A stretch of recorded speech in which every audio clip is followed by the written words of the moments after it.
Okay. Balik po ako sa revelation ng Panginoon na pagka-December. Ang mga messages po natin ay tungkol kay Christ. No? Ang tawag po natin dito ay Christology. Ano pong ibig sabihin ng Christology? Ang ibig sabihin ng Christology is the study of Christ. Di ba? Alam naman natin yan. At ang isang Christologist is one who is an expert on Christ. So tayo pong mga nananalig kay Christ, lahat po tayo na nagpasya na maging disciple ni Christ, tayo po ay nagbagong buhay, binago ng kapangyarihan ni Kristo, tayo'y napabilang sa karya ni Kristo, lahat po tayo dapat ay maging Christologist. Lahat po na gusto maging Christologist, magsabing Amen. Kaya the title of this message is, Everyone is a Christologist. Hindi pwedeng hindi. It's not an option. Sabihin niyo po sa katabi mo, not an option. Every one of us must become a Christologist, expert on Christ, expert on the study of Christ. Yan ang sabi ng salita ng Panginoon sa Philippians chapter 3 verses 7 to 11 o 10. Everybody read, but whatever were gains to me, I now consider loss for the sake of Christ. What is more, I consider everything a loss because of the surpassing worth of knowing Christ Jesus my Lord, for whose sake I have lost all things. I consider them garbage, that I may gain Christ and be found in Him, not having a righteousness of my own that comes from the law, but that which is true faith in Christ, the righteousness that comes from God on the basis of faith. I want to know Christ. Yes, to know the power of His resurrection and participation in His sufferings, becoming like Him in His death, and so somehow attaining to the resurrection from the dead. Ano po ang sabi ng verse 10? I want to know Christ. Everybody say, I want to know Christ. Mga kapatid, lahat po tayo na genuine Christian, kailangan ang pagkilala at pag-aaral natin kay Kristo ay personal. Personal. Hindi pwede na pabayaan mo na lang si pastor mag-aral kay Kristo at tuturuan ako. No, you yourself must become a student of Christ. Kasi hindi ko naman lahat may tuturo tungkol sa inyo kay Christ. Kaya ang tanong ko, sino po dito ang nagbabasa ng mga Christian books on the topic of Christ? On the topic of Christology, magsabing amen. Meron ba? Anong title po ng inyong binabasa? Thousands and thousands of books have been written and being written and will be written about Christ. Kailangan tayo pong mga Kristiyano nagbabasa ng mga aklat na yan kasi naggumugol na ng mga panahon ang mga Bible teachers, Bible scholars para ipakilala si Kristo. At ngayon pong umaga na to, gusto ko pong maintindihan ninyo na kailangan you have the responsibility. Personal, sasabihin mo, I want to know Christ. Hindi pwedeng sabihin mo sa asawa mo, ikaw na lang. O kaya sa anak mo, ikaw na lang. Sa tatay mo, ikaw na lang. Mentor mo, ikaw na lang. Hindi, kailangan, I want to know Christ. Lahat tayo. Amen? Sabihin natin lahat, I want to know Christ. Kaya gusto ko pong maintindihan ninyo, number one is this. Number one, be passionate on studying Christ because Christ means everything to us genuine Christians. Tama po ba ako? Sino po dito magsasabi na importante si Kristo, magsabing amen? Does Jesus Christ mean everything to you? He should be. Amen? He should mean everything to you because siya ang ating Creator God. Siya ang nagbigay sa atin ng salvation, kaligtasan through His death on the cross. Diba? Sino po dito ang naintindihan na siya ay Christian, follower of Christ, magsabing amen? And then, many times over, the most favorite term of Jesus Christ to His follower is disciple. And do you know what the meaning of disciple is? Learner. Amen? Lahat ng mga disciple ni Christ dito magsabing amen. Oh, so, you are a learner of Christ. You should learn personally. Kailangan po, pag-aralan nyo pong personal si Jesus Christ sa buhay natin. Kasi, in the first place, you are a Christian, you are a disciple of Christ, and Christ means everything to us. Sabi na salita ng Panginoon sa Philippians chapter 3, verses 7 and 8. But whatever were gains to me, I now consider loss for the sake of Christ. What is more, I consider everything a loss because of the surpassing worth of knowing Christ Jesus my Lord, for whose sake I have lost all things. I consider them garbage that I may gain Christ. So bakit ito nasabi ni Paul? Si Paul ay isang Pharisee. Pharisee of the Pharisees. Yan ang pakilala niya sa kanyang sarili. Ibig sabihin ng Pharisee of the Pharisees, he is the most passionate Pharisee in his religion. And hindi lang marami ang alam niya sa Judaism tungkol kay Yahweh, tungkol sa Tanakh. Ang Bible po nila, tinatawag nilang Tanakh. Yung Old Testament natin ngayon, ang tawag nila Tanakh. Torah, ibig sabihin laws, prophets, and writings. Yan ang ibig sabihin ng Tanakh. Mga Hebrew word po yun yung Tanakh. T-N-K. Ngayon, si Paul ay napakarami, sobrang dami ng kanyang alam. Passionate siya. At mayroon siyang mataas na status pagdating sa Judaism. Pero ang sabi niya dito, but whatever were gains to me, I now consider loss for the sake of Christ. What is more, I consider everything a loss because of the surpassing worth of knowing Christ Jesus my Lord, for whose sake I have lost all things, I consider them garbage that I may gain Christ. Lahat ng mga alam ko,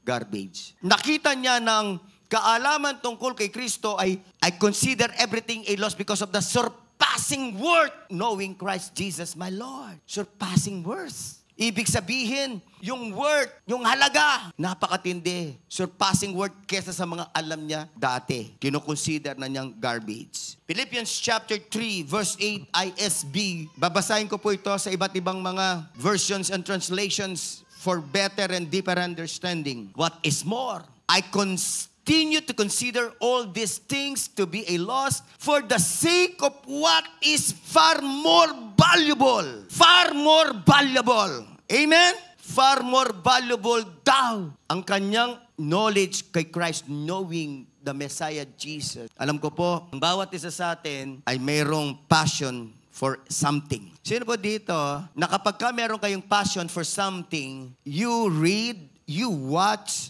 lalong-lalo na sa panahon ng social media era ngayon, no?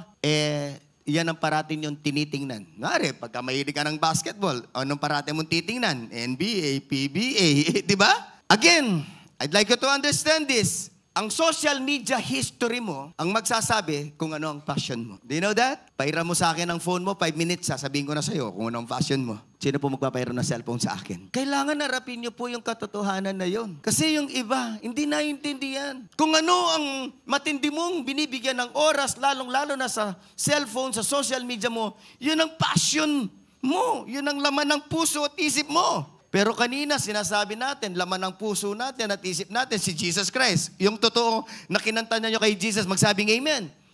O, kung totoong laman ng puso mo si Jesus, puso at isip, kailangan yun na ng algorithm mo sa cellphone. Amen? Mga kapatid, alam ko, masaya kayo. Ayoko naman maging killjoy. Masaya kayo sa pinapanood ninyo, pero gusto ko pong mas maintindihan ninyo na ang pinakamatinding kaligayahan ay makilala si Kristo. Far more valuable, everybody say, far more valuable, knowing the Messiah Jesus, my Lord. No?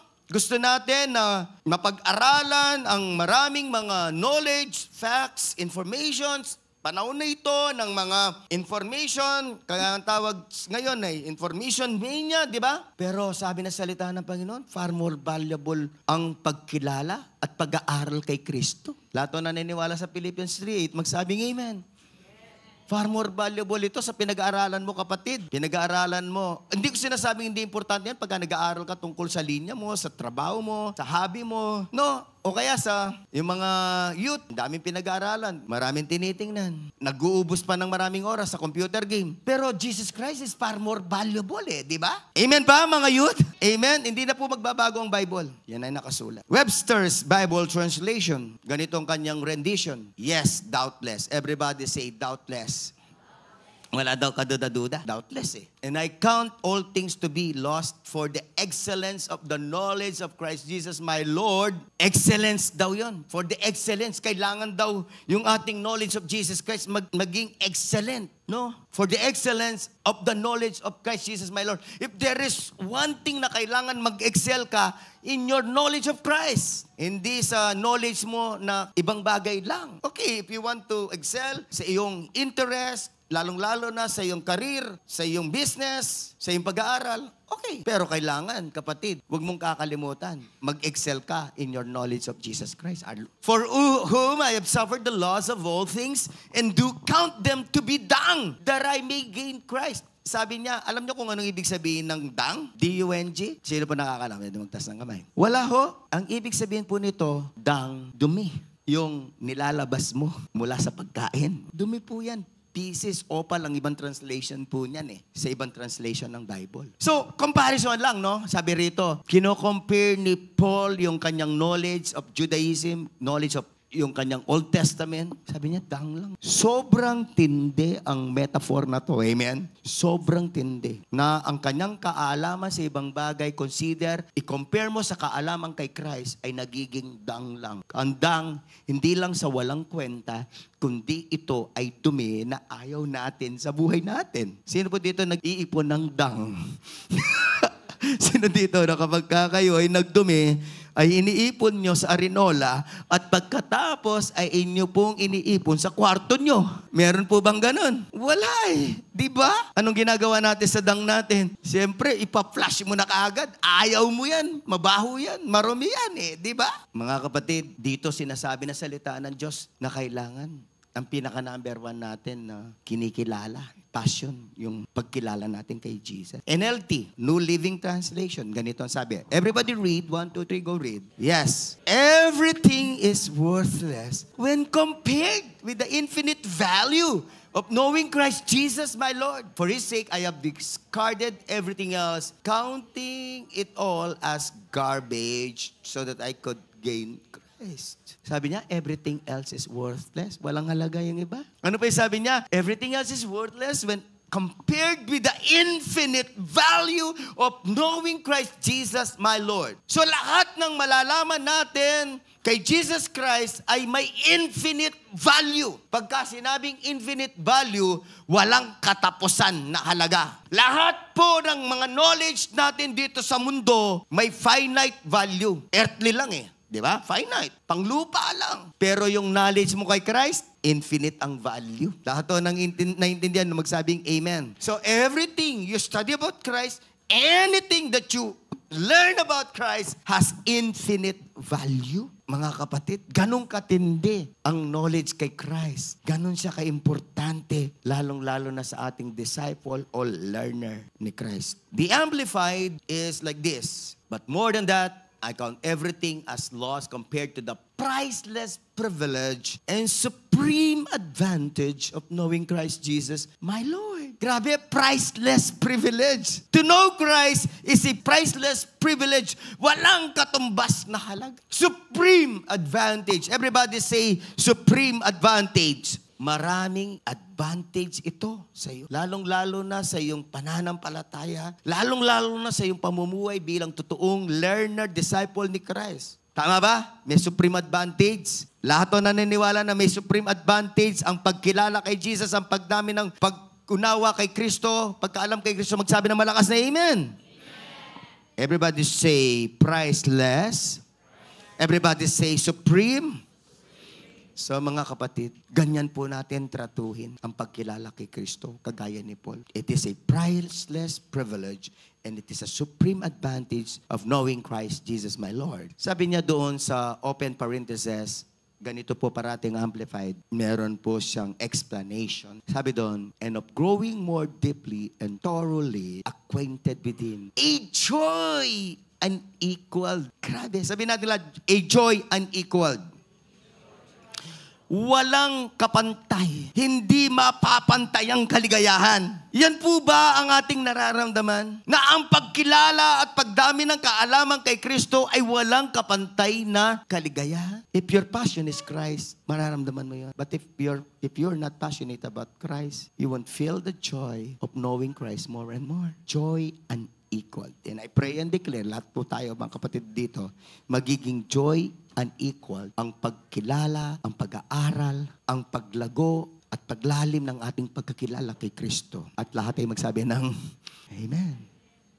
For His sake, I have lost everything, and I consider it all garbage, so that I may gain Christ. Alam ko po, kaya nga po gusto natin ang parating binabasa yan, parati nating pinapanood yan sa ating YouTube. Medyo Pero I really pray ng bawat isa sa atin, dumating tayo sa punto na ang pinakamasayang oras natin ay yung oras natin na kinikilala, inaaral ang Diyos natin. Na yun ang maging matinding joy natin sa buhay natin. CEV, it's like this. Everybody read. Nothing is as wonderful as knowing Christ Jesus as my Lord. I have given up everything else and count it all as garbage. All I want is Christ. Sikat na naman ngayon. All I want is you this Christmas. Grabe, no? Christmas na nga, you pa rin ang all I want. Dapat ang all I want natin, all I want this Christmas, all I want is Christ this Christmas. Amen. Ayaw niya yata yung kanta ko Dadagdagan ko pa yan. So mga kapatid, I'd like you to understand this. Nothing is wonderful as knowing Christ Jesus, my Lord. Have you felt that? Sino po nakakalam na salitang wonderful? Magsabing amen. Noon po kasi, ang tawag namin sa mga anak ng mga kapatiran natin nung nag-start ang church, kapag malikot, yung active, sumisigaw, umiiyak, tapos pupunta sa church, ang tawag namin sa kanila, wonderful. You are wonderful. Kaya hindi ko makalimutan yung salitang yan. Ikaw ay kamangha-mangha. Hindi namin sinasabihan ng malikot. Pwede po bang huwag natin sasabihan sino mang bata ng malikot? Matigas ang ulo. Wag. Ang sasabihin lang natin, wonderful. Sampulan natin ng katabi natin, you are wonderful. O kahit ano ba yung ginagawa ng inyong asawa o ng iyong anak, huwag mo siya sasabihin ng kasyas mo buntok. Ali, yung sabihan mo kaya, you are wonderful. Then it turned out what? Nakita namin yung mga bata lumaki na godly. Amen? Because there is power in declaration. Amen? Kung anong itawag mo, may kapangyarihan po yan. Kaya ang anak mo, pagka medyo may problema ka sa kanya, tawag mo sa kanya, anak you are wonderful. Amen? Ganon din naman yung mga anak. Pagka yung tatay mo, medyo may problema, sabi mo, tatay you are wonderful din. Tapos sasabihin ng asawa, you are wonderful. Mas wonderful ka. Alam niyo naman yung mga kapampangan, ganyan, sumagot. Amen? Nothing is as wonderful as knowing Christ Jesus, my Lord. I have given up. Wow! I have given up everything. Ang tindi,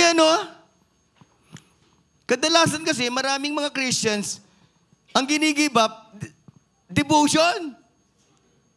Mag-Facebook muna, maglaro muna, give up ko ang devotion, give up ko ang worship, give up ko. Lalong-lalo naman yung mga iba na dyan.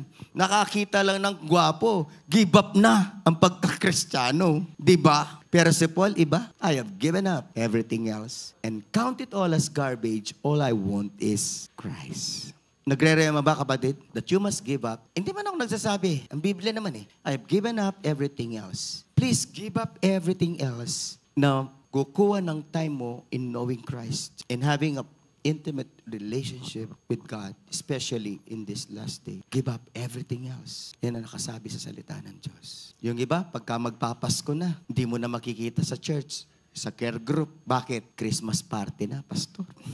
Amen? Kailangan this Christmas, lalo pa po nating ipakita ang pinaka-importante sa atin, si Kristo, si Christ. Hindi po yung mga masasayang party lang. In fact, I would like to suggest to you, I would like to instruct you, not suggest, that if one party that you're intending to attend is not godly, please don't attend that party. Why? Iba-backslide ka ng party na yun. Maraming mga Christmas party nagpa-backslide sa mga Christians. Alam niyo po ba yun? Umaten ng kung isang ungodly party, inuman, at marami pang naka-include sa inuman na yan na ungodly. Kaya after Christmas party, backslider. Ang atenan ninyo, yung Christmas party, na godly. Amen. Sabihin mo sa mo, attend mo yung Christmas party natin sa care group, di ba? Ay, yung mga kasama ko dyan sa Lubao, Christmas party natin sa December 20. Amen. Kita-kita tayo. Nag-set po ba ka ng Christmas party sa care group nyo? The greatest knowledge of all is knowledge of Christ. The greatest knowledge of all. Hindi yung knowledge mo sa computer game. Hindi yung knowledge mo sa science o mathematics. In fact, you know what? When I was in college, passionate ako kay Christ, pero passionate din ako mag-aral. Alam niyo, nung panahon namin, kaming mga estudyante, we memorize all the formulas. At ako, bilang good student ng engineering, electrical engineering, memorize ko, binilang ko pa nga yung memorize kong equation na formula eh. More than 100. Length times width, area. Length times width times height, volume. Di ba? O ngayon, siguro natira sa akin, yung basic na lang. Yung mga formula ko, paano i-compute ang power sa mga komplikadong sitwasyon na mga problema na binibigay ng aming mga professor noon, wala na, hindi ko na alam. Bakit? Darating ka pala sa point na maintindihan mo, hindi yun ang pinakamalaga. Ang pinakamalaga talaga yung may eternal value. Ako, I'm pretty mature of this. Kung ang mga passionate na inaaral ninyo mula elementary hanggang college, ang na-retain sa inyo, 20%, malaki na yun. 80%, wala na. Wala na. Di ba? Lalong-lalo na yung current events. Sino nag-start ng United Nations? Alam niyo pa ba? Hindi na. Sino nag-discover ng Philippines? Siyempre, kung alam niyo yung kanta na Yoyoy Villame, alam niyo. Di ba? Nako, wala na. Dami nang alam. Nung panahon pa naman namin, payabangan. Paramihan nang alam kay William Shakespeare, kay Plato. Nako, hindi naman ako nagpapahuli nung panahon na yun. Kaya I memorized a lot of sonnets nung panahon namin. Pero ngayon, wala na. Kahit isang sonnet, wala na akong alam. Wala na. Sino pong may alam na sonnet ni William Shakespeare? Pwede magtaas ng kamay? Di pare-pareho tayo. Wala rin. Di ba? Ang yabang-yabang natin, di ba? Captain, my captain. Ang ganito na lang yung alam ko. Title lang. The greatest knowledge of all is the knowledge of Christ. Amen? The greatest knowledge of Christ is knowledge of Christ. Number 2, be sure to have accurate biblical Christology. Kailangan po, mga kapatid ko, accurate yung pagkakilala mo kay Kristo. And the only source to have an accurate knowledge of Christ is the Bible. Outside of the Bible, you cannot have an accurate biblical Christology. Importante po ito. Alam mo ba ninyo, ang Islam ay meron pong Christology? They have study of Christ, but theirs is not accurate. Why? Because Islam is not a book of God. If it is not book of God, siyempre, alam na natin kung sino nagbigay ng aklat nila. Hindi si God, yung kaaway ni God. So kailangan, alam po natin, yung Islam, INC Christology, kaya kailangan accurate, ay si Kristo nila, tao lang. Hindi Diyos na nagkatawang tao. Inaccurate, hindi kasi accurate di ba? JW, Jehovah's Witnesses, kagaya ng Mormons, yung Christology nila, si Jesus Christ, mighty God, not almighty God. Ibig sabihin, may kapangyarihan ang Isus nila, pero hindi totoong makapangyarihan. What about the Catholic Christology? Alam nyo, ang Catholic, marami pong tama sa Christology. Pero ito lang ang problema. John 14:6, hindi sila naniniwala. Jesus is the way, the truth, and the life. So si Jesus Christ, hindi lang ang way nila to go to heaven. Kasama ang good works. Kaya may problema ang Christology. Hindi sila solus Christus. Kapag kasi, hindi solus Christus ang theology, especially on salvation. Mali ang Christology.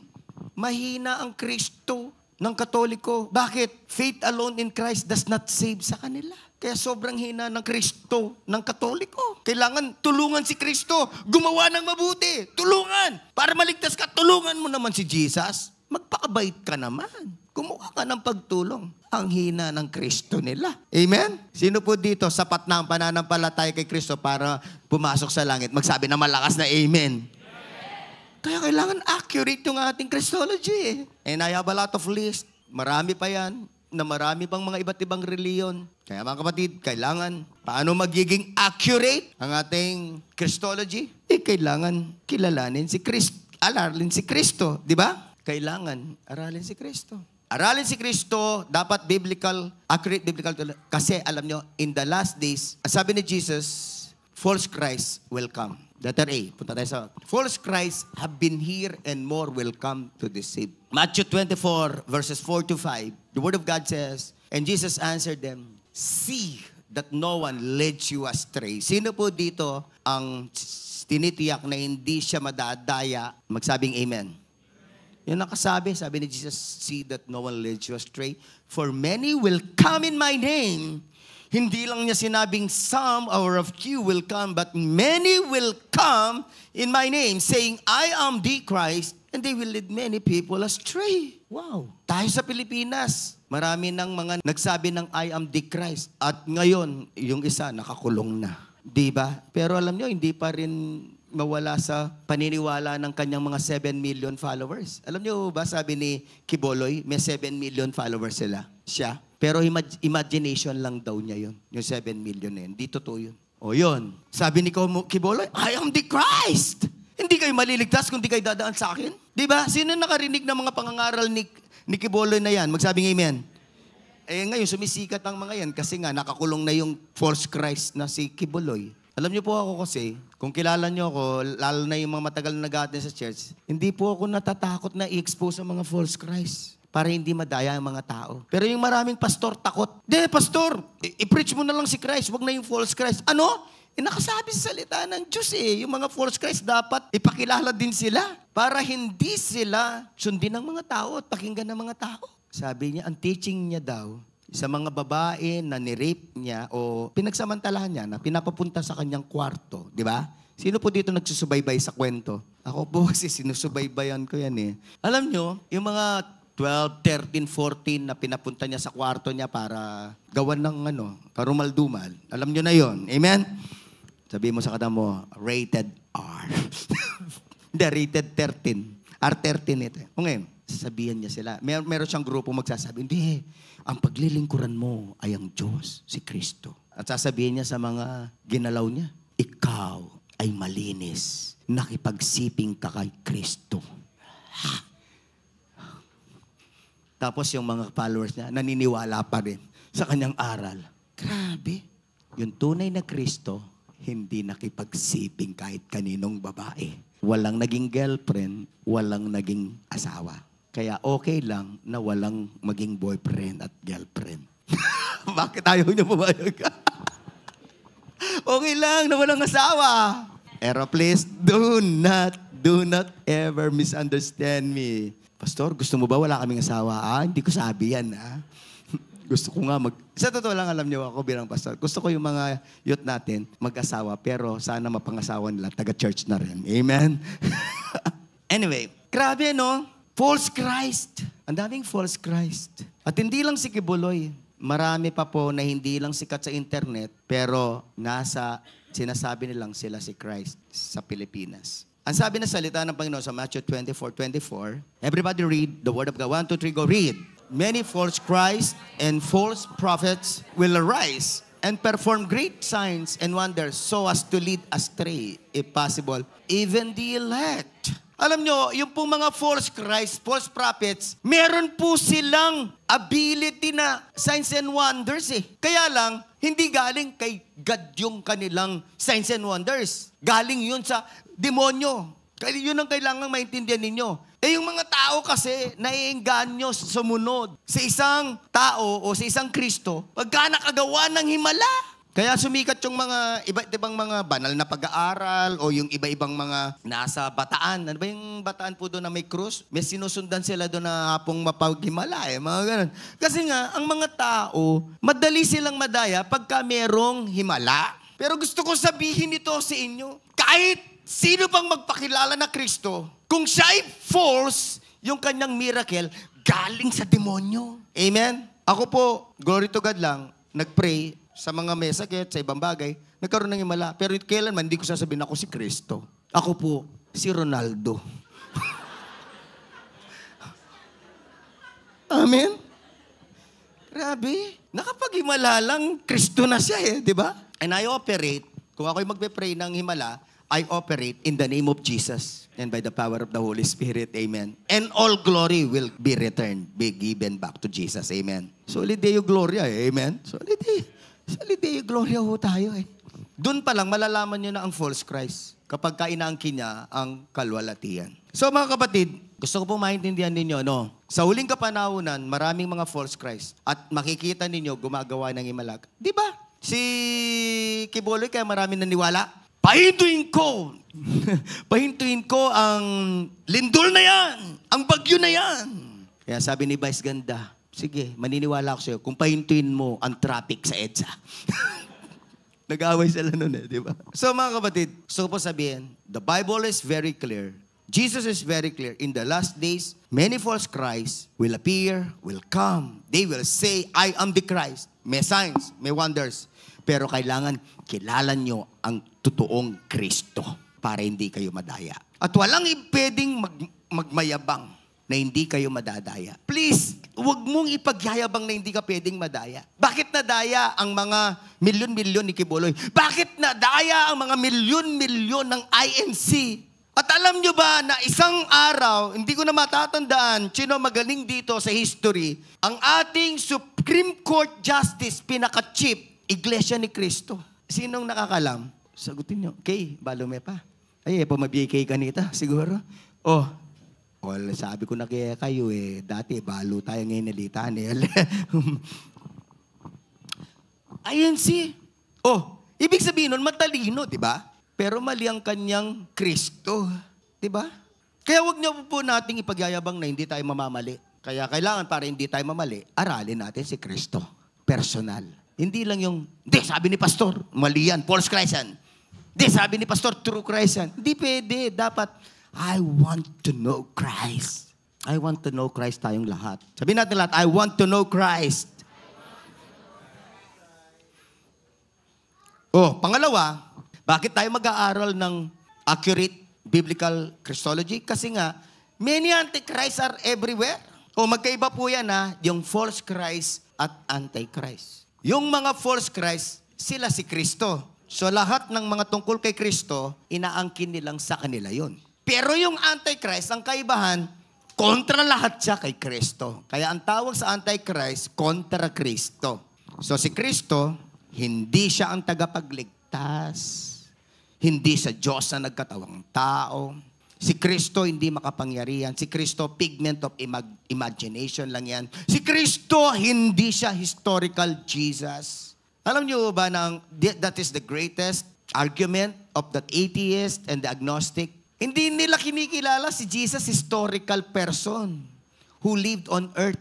Hindi ho nila kinikilala yan. Kaya dapat, ang isang bagay na alam ninyo, the historicity of Jesus Christ. That Jesus really became a person. Alam niyo, hindi sila naniniwala kay Jesus, pero sina Alexander the Great, naniniwala sila. Confucius na nangungonfuse, kinikilala nila, di ba? Bakit si Jesus Christ? Hindi nila tinatanggap na historical Jesus. Madami nagpatunay. Actually, the one who changed our date was Jesus Christ. BC, ano yung BC? Di ba bago si Christ? Before Christ. AD, Anno Domini, Year of the Lord. Hindi po after death yun, Anno Domini means Year of the Lord. Year of Jesus Christ. Mula nung dumating si Jesus Christ, naging Anno Domini na. Date pa lang Jesus Christ na. Historical Jesus na. Tapos sasabihin nila, hindi daw historical si Jesus. So mga kapatid, 1 John chapter 2, verse 18, marami po ang mga antichrist. Hindi lang false Christ, antichrist pa. Meron din. Sabi ng 1 John 2:18, children, it is the last hour. And as you have heard that antichrist is coming, so now many antichrists have come. Therefore, we know that it is the last hour. So, nung panahon ni na dyan, marami na po yung mga antichrist na lumilitaw. Mas lalo na ngayon. Ngayong panahon po ng internet, lalo pang dumami ang mga antichrist kasi nga, easy access, nakikita ng maraming tao sa internet. 1 John 4:3, and every spirit that confesseth not that Jesus Christ is come in the flesh is not of God. And such is the spirit of Antichrist, whereof you have heard that it should come, and even now already it is in the world. So yung spirit of Antichrist ay nandito po. Demon of Antichrist. Meron po talagang spirit of Antichrist. Lalong-lalo na kapag kang isang religion, hindi kinikilala si Kristo, Antichrist. Yun. And the number one Antichrist right now, yung mga atheist, mga communist, kagaya ng China, Russia, yung mga hindi kumikilala kay Kristo, Antichrist po sila. So anything that Christ, pinuputol nila. Kaya anti sila, kontra sila. Lahat na nagpipreach tungkol kay Christ, kinokontra nila. Kaya Antichrist. And the number one Antichrist also is the Islam. Kasi, ang tawag nila sa mga Christians, infidels.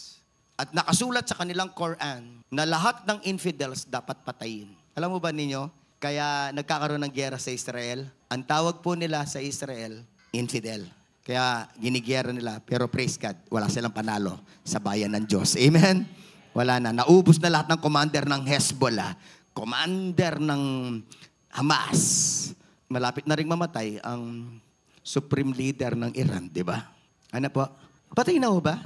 Hindi pa po yata. Patay na ba? Bro, alam ni Brother Jom yan eh. Ay, hindi ba? No, hindi pa. Alam ko hindi pa eh. Gravely ill. Masyado po siyang malubha ang kanyang karamdaman.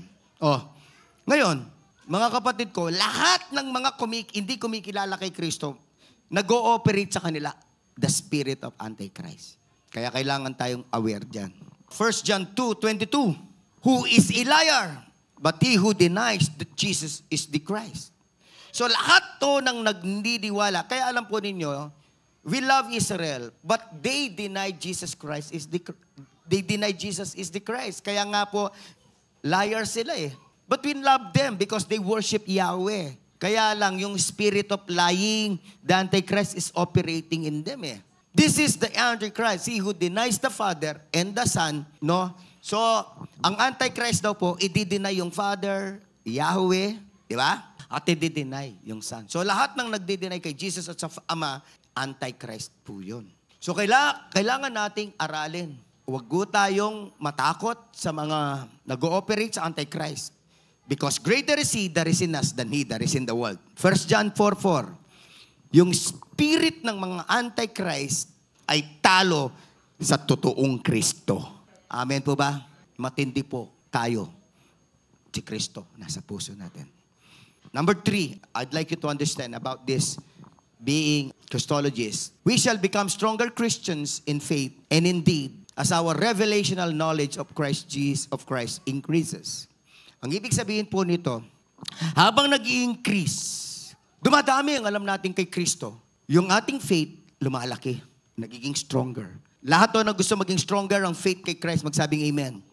So kailangan mag-increase din yung ating revelational knowledge. Ano po ang revelational knowledge at mental knowledge? Ang mental knowledge, aral ka ng aral, pero walang revelation sa puso. Kailangan revelation ang ibig sabihin, habang nag-aaral ka ng Bible, nire-reveal ng Holy Spirit sa iyo si Jesus. Amen? Yun ang pagkakaiba. Some have mental knowledge of Christ, but they don't have revelational knowledge. Sa atin dapat meron po tayong revelational knowledge of Christ Jesus, kagaya ni Peter doon sa Matthew 16:13-20. When Jesus came to the region of Caesarea Philippi, He asked His disciples, "Who do people say the Son of Man is?" They replied, "Some say John the Baptist, others say Elijah, and still others Jeremiah or one of the prophets." But what about you? He asked. Who do you say I am? Simon Peter answered, "You are the Christ, the Son of the living God." Jesus replied, "Blessed are you, Simon, son of Jonah, for this was not revealed to you by man, but by my Father in heaven." Revealed by my Father in heaven. Nagkaroon ng revelational knowledge si Peter kay Jesus Christ, na siya ang the Christ and the Son of the living God. Philippians 4:13, I'd like you to understand. I can do everything through Him who gives me strength. Sino po dito na memorize ito, like verse nyo to, magsabing amen. Kung hindi pa kailangan revelation nyo na po ito. But why? Importante po nakilala nyo kasi si Kristo. Kapag ka nakilala nyo po si Kristo, lalong-lalo na siya'y nagbibigay ng strength, hindi lang natural strength, kundi supernatural strength. Hindi lang strength na nanggagaling sa vitamins, Centrum. Ano pa ininom niyong vitamin? O yung iba, Cobra. Parati Cobra yung mga nag-work. Hindi, si Jesus Christ, nagbibigay siya ng strength.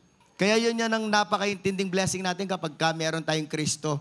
meron tayong nagbibigay ng strength sa atin sa panahon ng pagsubok.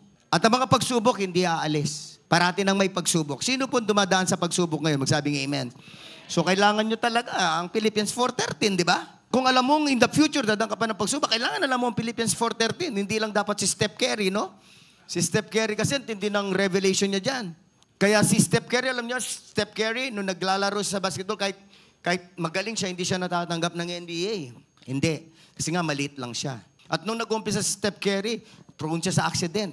Parati siya na aksidente, kaya hindi siya naglalaro. Pero naging verse ni Steph Curry, Philippians 4:13, kaya ngayon, binless siya ng Panginoon. The greatest shooter of all time. Amen? Philippians 4:13. Alam nyo, kapag kami Philippians 4:13 ka, kilala mo si Jesus, revelational knowledge, you can do everything. You can do all things. You can overcome all struggles. Yung struggle sa mental, struggle sa emotional, ma-overcome mo yan through the strength of Christ. Amen? Sabihin mo sa katabi mo, ma-overcome mo yan, kapatid, through Christ. Parati ko sinasabi, when you say, kaya mo yan, mali yun. Kailangan dugtungan yan. Kaya mo yan through Christ. Amen? Kaya wag na wag nyo nang sasabihin yun sa iba. Mali po yun. Kaya mo yan, bro. Kaya mo yan, sis. Mali. Kulang eh. Dapat sasabihin mo, kaya mo yan through Christ, bro. Sige, sample. Sabihan mo siya. Sabihan mo kapatid mo. Kaya mo yan, sis, through Christ. Amen? Kaya wala na pong magsasabi mo yan na gusto mo lang maka-encourage. Mali ang sasabihin mo. Maling-mali. Kaya mo yan. Mali. Kulang eh. Kaya mo yan through Christ. Amen? O, lalong-lalo na kapag tumitindi na yung alam mo kay Christ, lalo mong makakayanan ng problema na yan, bro. Di ba? Kahit anong pagsubok, kakayanin mo. Through Christ who gives the strength. Number 4, as I close, I'd like you to understand this. Christ will use us mightily in soul winning as we gain greater correct knowledge of Christ.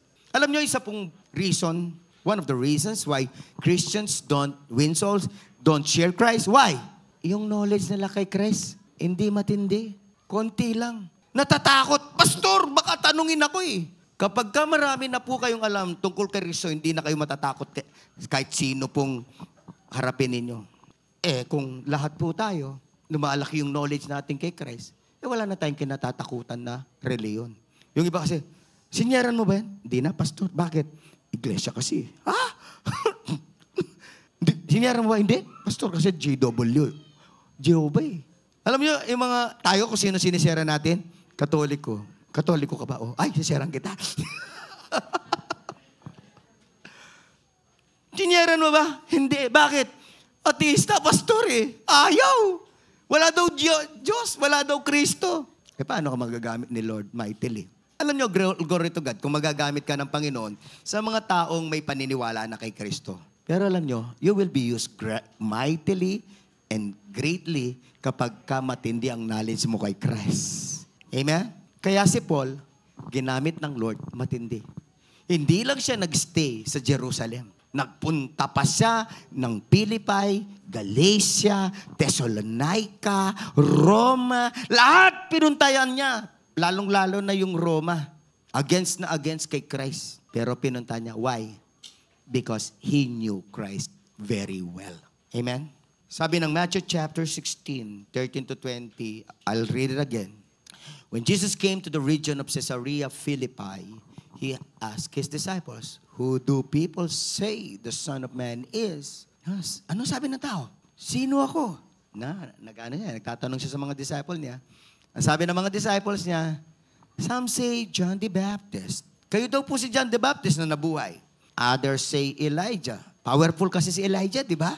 And still others, Jeremiah, or one of the prophets, sabi nila.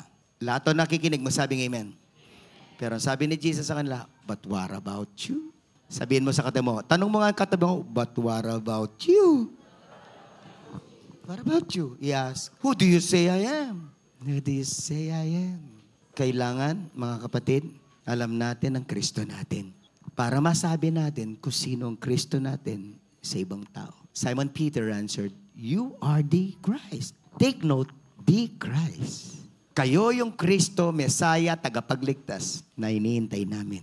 You are the Christ, the Son of the living God. Jesus replied, Blessed are you, son of Jonah. For this was not revealed to you by man, but by my Father in heaven. As I close, may I say this? The Father is ready to reveal Jesus more and more to you as you take time to study Jesus Christ.